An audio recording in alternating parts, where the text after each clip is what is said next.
एक मिठाई विक्रेता के पास काजू एवं बादाम की क्रमशः 420 और 130 बर्फियां हैं। वह इनकी ऐसी ढेरियां बनाना चाहता है कि प्रत्येक ढेरी में बर्फियों की संख्या समान रहे तथा ये ढेरियां थाल में न्यूनतम स्थान छेंके। प्रत्येक ढेरी में इस तरह कितनी बर्फियां रखी जा सकती है?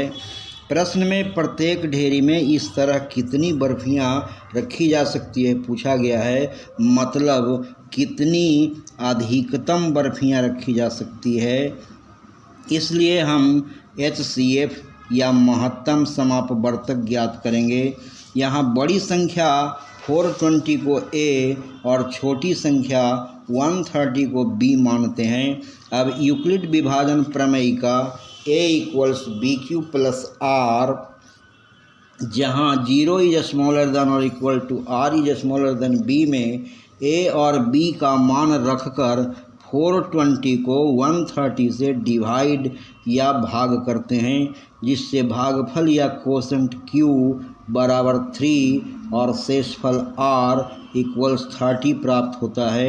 हम जानते हैं कि प्रत्येक स्टेप या चरण का भाजक या डिवाइजर B अगले स्टेप में भाज्य या डिवाइडेंड A बनता जाता है और शेषफल या रिमाइंडर R अगले चरण में भाजक या डिवाइजर B बनता जाता है। अब 130 को A के स्थान पर और रिमाइंडर 30 को B के स्थान पर लाकर 130 को 30 से डिवाइड करते हैं, जिससे भागफल Q 4 और रिमाइंडर R 10 प्राप्त होता है। अब 30 को A के स्थान पर और रिमाइंडर 10 को B के स्थान पर लाते हैं।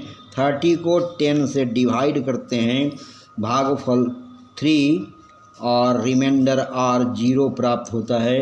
चूँकि R = 0 सो स्टॉप हेयर। अंतिम भाजक या डिवाइजर B ही HCF होता है। इसलिए HCF ऑफ 130 एंड 420 = 10। थाल में न्यूनतम स्थान छेंके। इसके लिए मिठाई विक्रेता को प्रत्येक ढेरी में काजू और बादाम की 10-10 बर्फियां रखनी चाहिए। आंसर: प्रेजेंटेशन पसंद आने पर कम से कम सब्सक्राइब करना तो बनता है। धन्यवाद। Thank all of you very much.